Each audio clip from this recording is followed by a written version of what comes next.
আসসালামু আলাইকুম ভাই। ওয়ালাইকুম আসসালাম। কেমন আছেন? আছি, খুব ভালো আছি, আল্লাহ খুব ভালো লাগছে। তা এদিক দেখা যাওয়া লাগছে মেলাগুলি হাঁসের বাচ্চা আনছেন। হ্যাঁ, আশেপাশে মোটামুটি 300 আশেপাশে আনা হয়েছে। এগুলো করতে আনছেন?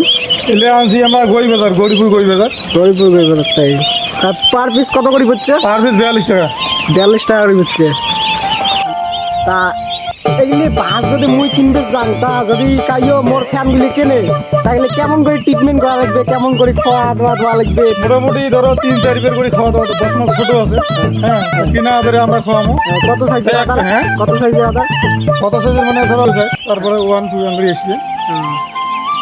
তা ভিটামিন টিটামিন খাওয়ার না নাই? হ্যাঁ, ভিটামিন আছে, সুই দিয়ে দেওয়া লাগে, তারপরে ভ্যাকসিন ট্যাবলেট আছে, ভ্যাকসিন দেওয়া লাগে। ভ্যাকসিন দেওয়া লাগে। তা আদারগুলি করতে আনেন? আদাগুলো আমরা হালাগুড়ি থেকে আনি। আলাগুড়ি করতে? হালাগুড়ি মার্কেটের সামনে আর কি। তা ঘটনাটা হল কি, তোমরা এগুলি হাঁসের বাচ্চা কি ছোট থেকে বড় করে বেচাইবেন মানে নাহলে না আমরা ডিমের জন্য? মাল আরো আমার এতগুলো মাল স্টক আছে, 300 মাল। তাই 300 মাল আমরা বড় করে ব্যবসা নেবেন, এমনি ডিমে ডিমে ফিরে মাল। আচ্ছা আচ্ছা। তাহলে তোমার একশো আরো হাসে বস্তা নেবো, ওইটি ফির আমরা ব্যবসার জন্য প্রস্তুতি নেবো আর কি। তা ঘটনা হল কি, তা তোমার তো হাঁসের বাচ্চা যা দেখতে লিখছেন 300 আরো 300 স্টক আছে, তাহলে তোমার কতগুলি হাঁসের বাচ্চা টোটাল মানে এক বাদে পোষার ইচ্ছে আছে? মোটামুটি 10-12 হাজার। 10-12 হাজার। তা কত এটা নিয়ে তোমার দেখা এরিয়াও বহু দূর আছে হাঁসের বাচ্চা হ্যাঁ, তোলার আমার জন্য? ডিগি আছে, গোটা ডিগি আছে, গোটা ঘেরমো আর কি। আচ্ছা তারপরে একটা ফার্ম দিয়েছি, আর একটা ফার্ম নেবো। যদি মালটা আমার চলে, যদি বিজনেসই আমার যদি ভালো হয়, হ্যাঁ, তা মানুষজন যারা এদের আসবে দেখবে, যদি তোমাকে যদি হাসি বস্তা লাগে, হ্যাঁ, এর থেকে নিয়ে যাওয়ার পাবেন।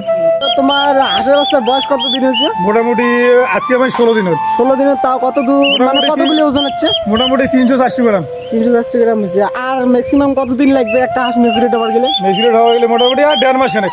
মোটামুটি ভোট বিড়িতে বিড়িতে একদম খাওয়ার উপযুক্ত হয়ে যাবে। কর প্রযুক্ত হয়ে যাবে। তোমরা তো এগুলি ব্যাসমান না ডিমের জন্য রাখি দিবেন? হ্যাঁ, বর্তমানে মানে প্রথম দিলাম তো, ডিমের জন্য রাখবো।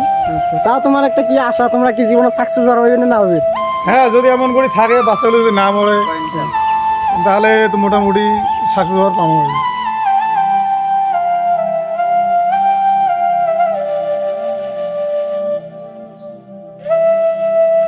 তোমরা যদি পরের ভিডিও মোট দেখতে চান হাঁসের,